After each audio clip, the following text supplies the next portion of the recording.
pour arriver dans le niveau, ça, c'est pas du tout facile. Quand on prend courage, parce que j'ai des amis, vous comprenez, ma femme également, elle est infirmière, et tout le monde que vraiment dans la sphère d'activité que je gagne, que ce soit en Haïti ou encore pas ici, c'est ou bien dans la médecine, ou bien infirmière. Donc, moi, par exemple, the struggle that they had, right?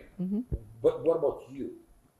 Est-ce que vous sentez que, par exemple, à un certain moment, où tu as envie de just give up? And what motivates you to continue and then to become who you are now?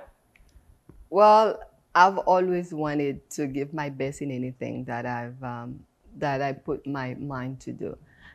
One of my biggest motivations is my mom. My mom is the best support that that a daughter could ask for. Si c'est pas maman, m'pa kwe ke m'tap kapab chita la.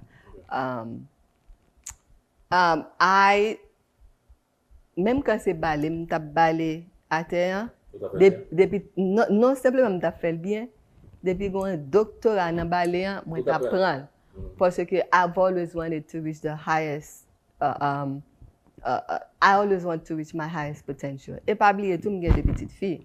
So I'm supposed to live by example.